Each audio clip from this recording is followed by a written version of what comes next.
السلام عليكم. ماذا أقول وأي شيء أقول؟ يعني هي رسالة أوجهها قبل أي كلام وقبل أي حواديت لوداد اللي صدعت دماغنا ودماغ اللي خلفونا على هامش أنت تحاسب ابني وهو تحت عينيا وتحاسبه لما يجي البيئة الجديدة اللي هو فيها، وملناش دعوة إن هو جاي من بيئة كذا وكذا وكذا وكذا. ده وداد اللي قالت، انا ما قلتش، وداد اللي قال. وتيجي الايام وتروح الايام وتيجي الايام ومصيبة جديدة لإمام عاشور، وهي الحرب الضرية اللي جرت بينه وبين محمد الشناوي الخلوق كابتن النادي الاهلي. ولا هي اول مرة ولا هي اخر مرة، والولا زي ما قلنا اكتر من مرة بيعد في عداده، يعني في عداد عمره مع الاهلي. قلنا الكلام ده ومحدش مصدقنا. الولا لعيب من احسن لعيبه في مصر، من احسن لعيبه في مصر، بس اخلاقه شمال يا جماعه. يعني انتوا كنتوا تشوفوا، وبقولها تاني وعلى فكره الكلام ده برضه انا قلته قبل كده. فاكرين امام مره صبغ شعره مع مرتضى منصور، تاني يوم خلاه يرجع شعره كما كان. هو الولا عايز ينطلق، شايف البيئة سامحاله بيعمل ما يشاء. والدليل فاكرين سهراته في بتاع لما كان سهران وخالد بيبو ناقص يوطي يبوس رجليه علشان يروح ويكلمه بقلاطة وهو قاعد وبتاع، وده مدير الكرة بتاعه عايزه يروح عشان خلاص الدنيا ليلت وراه تمرين بكره ولا هو هنا. ما هو ما انتوا قعدتوا تنفخوه ولازم تدفعوا الفاتوره. ما هو مين اللي هيحاسب على الفاتوره؟ انا مالي. انت صدعتنا البيئه الجديده البيئه الجديده البيئه الجديده. طب يا ريس قابل بقى البيئه الجديده. وكان قبلها بالظبط كهرباء. يعني انت عندك اتنين ناقوس خطر، كهرباء وامام عاشور، الاتنين نفس الاخلاق ونفس الحدوته. ومين كان ينسى قدرات كهرباء؟ بس ضغور. انا بقى يعني اللي يحضرني في الحدوته دي كلها بايرسول والدنيا.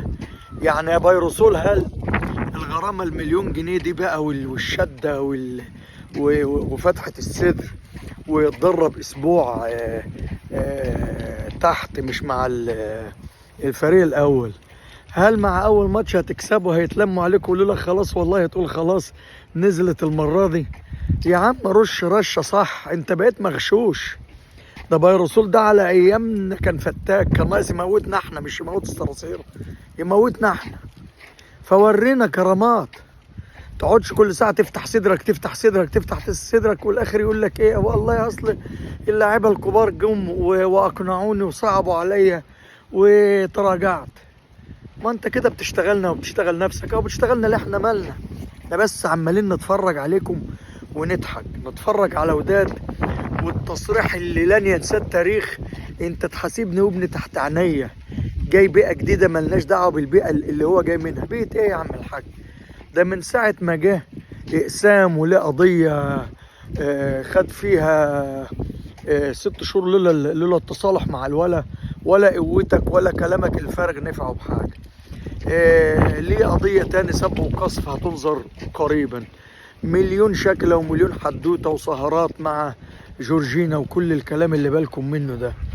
طب التاني شكل وشتيمه لأجعص جعيص، من اول ان النوس افندي بتاعكم الكبير لغايه اللي بيشوفه قدامه.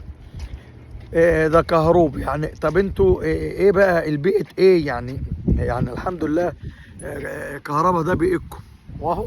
وادي انت شايف امام كان عندنا قطة مغمضة، كان بيجيب دم، كان بيلعب يا جماعة بيجيب دم. هاتولي ماتش امام عرق فيه معاكم، تخلتوا الواد الكيوت الامور ونفخة صدر وبتاع، ولا عمل حتى عشر المجهود اللي كان بيعمله معانا.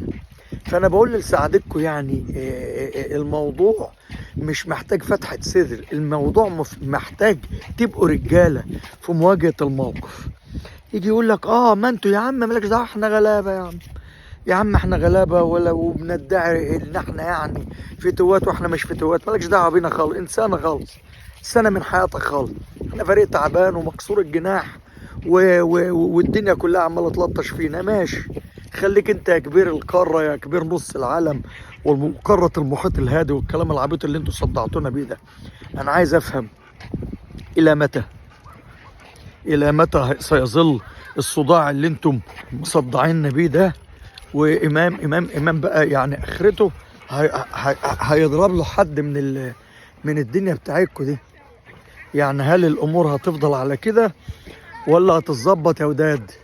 احنا عايزين نفهم برضو، يعني عايزين نشوف ايه الحدوت. انا يا جماعه كل ما اختار الوقت المناسب وامشي الاقي حدوته ومعايا وحشين ماشيين، يعني ماشي بيهم وبقول يا رب ومفيش فايده. يلا يا سيدي، يلا بابا.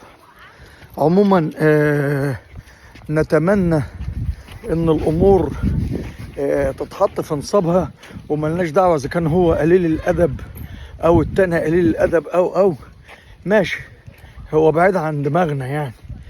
بس كل ما بنرجوه ان انتوا تبقوا صادقين حتى في عرضكم للقضيه. الشعارات بتاع الراجل اللي مخه فوت ده وصدعنا يلمها شويه ويعرف ان الله حق، وقول اللي انت شايفه. يلا بابا. فمبروك عليكم امام هدية الزمالك، مبروك عليكم كهربا هدية الزمالك، قنبلتين موقوتتين او قنبلتان موقوتتان، وهنشوف مين اللي هيدفع الضريبة. خليكم كده، قعدتوا تنفخوا فيه لغاية لما بقى حتى مش عارف يلعب الماتش، بقى بقعد لكم احتياطي زيه زي كهربا. هنيئا عليكم، هدايا الزمالك ليكم ونعيما. السلام عليكم.